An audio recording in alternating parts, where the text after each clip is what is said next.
together. You are God's field, God's building. According to the grace of God given to me, like a wise master builder, I laid a foundation, and someone else is building on it. Let each builder choose with care how to build on it. For no one can lay any foundation other than the one that has been laid. That foundation is Jesus Christ.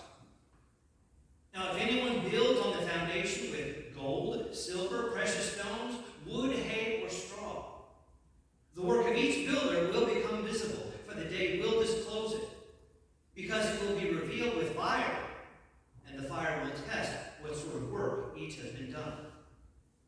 This is the word of the Lord. Thanks be to God. Friends, we're going to build a church. Well, technically we've already had a church built for us. We're just continuing to build it up. But over the next few weeks, we're going to be talking about how to build a church. And we're going to be using a lot of the building imagery that we find in the Bible. So, what is the first step to building a church? Well, just like any building, we need to construct a foundation first. For most buildings, that is a stone or a concrete slab on which the rest of the building is going to be constructed. So what do we want from a foundation? We want permanence. Or in biblical terms, we want steadfastness. We want a foundation that is going to last.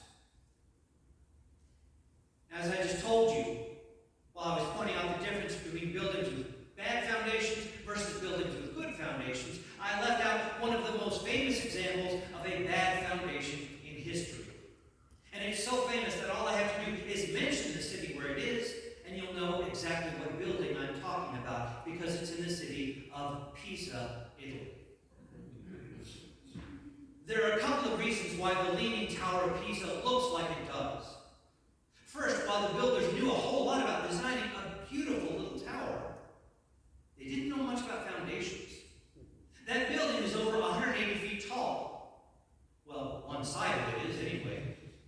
And yet the foundation for that tower is only 10 feet deep. Not nearly deep enough in the ground to hold up that much weight. Oh, and there's one other problem. The name of the town Pisa is based on the ancient Greek word for marshland. The Leaning Tower of Pisa is built in a swamp.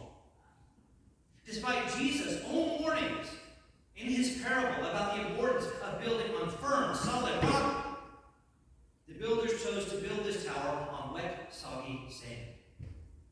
While the tower itself may be beautiful, the foundation is not steady and it is not strong. But as Psalm 89 lifts up praises to God, it uses that biblical word that we don't hear that much anymore, steadfast, as a model for permanence, for the kind of foundation that we want to have holding up our lives. It gives examples of God's own steadfastness. God has founded God's creation. Compared to human lives, the mountains and the oceans stand forever.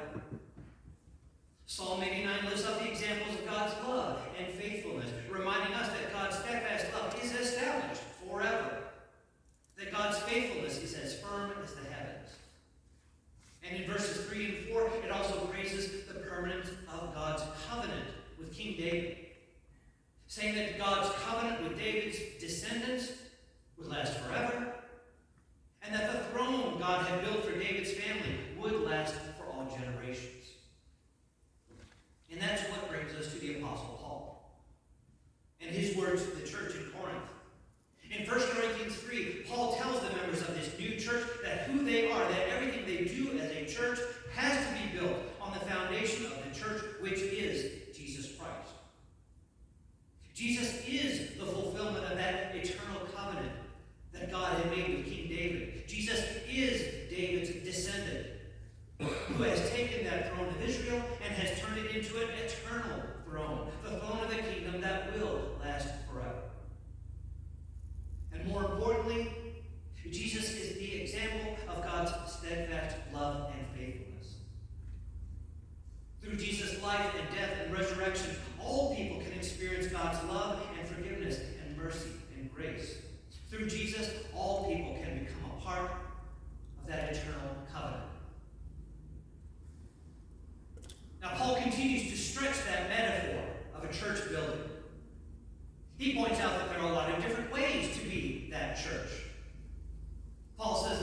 build churches with gold or silver or precious stones, with wood or hay or straw. And in fact, churches can be humble or they can be spectacular. Taken literally, we can see this simply by looking at all the different kinds of churches around the world. There are plain little whitewashed churches built for small farming communities of just a few hundred people. There are grand, ornate cathedrals built to hold entire cities full of Christians. Right now, even as we speak, people are worshiping God in modern glass sanctuaries and in open thatch-roofed huts, in empty storefronts, in hospital chapels, and in somebody's living room somewhere. But it's more likely that Paul was talking about the different ways that Christians can be Christians. Some of us have talents that may seem as common and as simple as straw. Skills that anyone can do, even if just one person seems to be the only one who is doing it. Or we may be able to do something as unique and as precious as gold or jewels. We may be able to write a cantata for the church organ like Bach, or paint the ceiling of a chapel in Rome like Michelangelo. But Paul's point is that no matter how different any of these churches are, no matter how special or common our ministries are, all of this has to be built on one single solid foundation. All of this has to be founded on the love and faithfulness of Jesus Christ. A pastor named Michael Luke tells a story about a visiting lecturer who had been asked to speak at The Ohio State University. After arriving, a driver took him on a brief tour of the campus, which included a look at the Wexler Art Center. I included a picture of this building on our Facebook group because the Wexler Art Center is a monument to postmodern architecture. It is designed and it's built specifically to reject traditional building designs. In the front of the building, there's a large white framework which holds up nothing. It's just there. And on the other side of the building, there's what looks like the tower of a medieval castle, only it has been sliced vertically into quarters like someone was making pickle spears out of it. All just to give the building an exciting, non-traditional look without accomplishing any practical use for the building whatsoever. The visiting lecturer looks in amazement on this collection of nonsensical building elements and then asks the driver, "Do you think they designed the building's foundation in the same way?" The driver laughed and said, "No, you can't do that with a foundation." So let's talk about that. What is the church's foundation made of? Psalm 89, verse 14 tells us that the foundation of God's throne is made of something much more permanent than wood or steel, and much more rare and precious than gold or jewels. Righteousness and justice are the foundation of your throne. Or for a different image, we can look at Isaiah 28, verse 17, that tells us that God's justice and righteousness make up the plumb line that has guided the building of that foundation. That God's justice and righteousness are the standard by which any building to follow must be measured as being straight and true. And if we are the church, if what we do in our worship and our ministry don't use God's justice and righteousness as our guide, then nothing we can do can be considered to be straight and true. And the worst part about that, everyone will know about that. Let's go back to the Leaning Tower of Pisa. You know what people rarely notice about that tower? It's beautiful. It's a perfect little jewel box of Renaissance architecture. But the thing is, it doesn't matter how perfectly it's been designed, because the only thing that anyone ever notices about it is the fact that it looks like it's about to topple over. And it's the same with any church. If we don't build our church on the foundation of Jesus Christ, if we don't use Jesus' own justice and righteousness as our guide and measurement for everything we do, then nothing we do will be considered straight and true.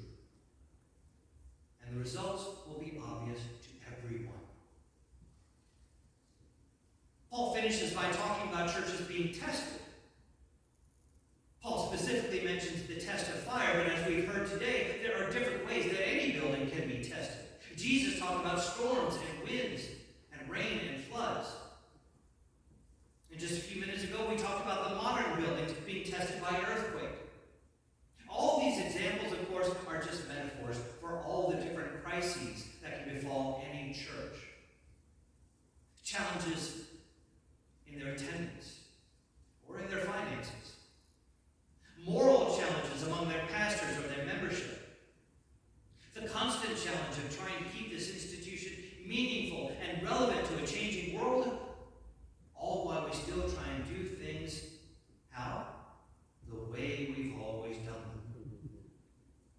But Paul's assurance is the same as Jesus' assurance was in that parable. As long as who we are and what we do as a church is founded on him, on Jesus' love and faithfulness, on Jesus' justice and righteousness, the church will stand. This church will not fall because it is founded on that rock. Now, there's one last thing I want to point out about the importance of a solid foundation. In 1 Corinthians 3, verses 10 through 11, Paul describes how he and the rest of the original apostles had built the early church on the foundation that is Jesus Christ. And that now people will continue to build on what Paul has built. And historically, the next generation will build on what those people built. Like any multi-level building, Paul describes the church as a structure that is being built one floor at a time, each level being built on top of the last. What this means is that how we build this church isn't just important for the people in this room, for us.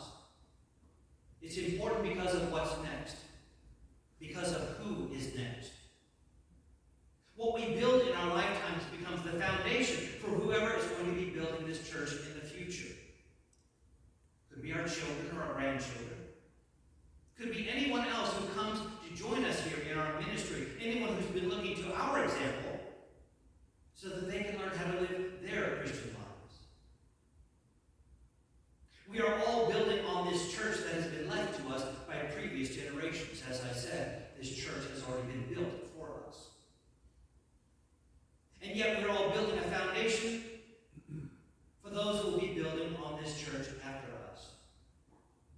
But what we build has to be strong and steadfast. It has to be straight and true for them, so that the next generation can come along and build the next level of this church, their next level. And that's the most important reason that who we are and what we do as a church has to be built on the rock that is Jesus Christ. On his love and his mercy, on his justice and his righteousness. A foundation that is as permanent as God's own creation, as eternal as the mountains. A foundation that is as steadfast as God's own promises.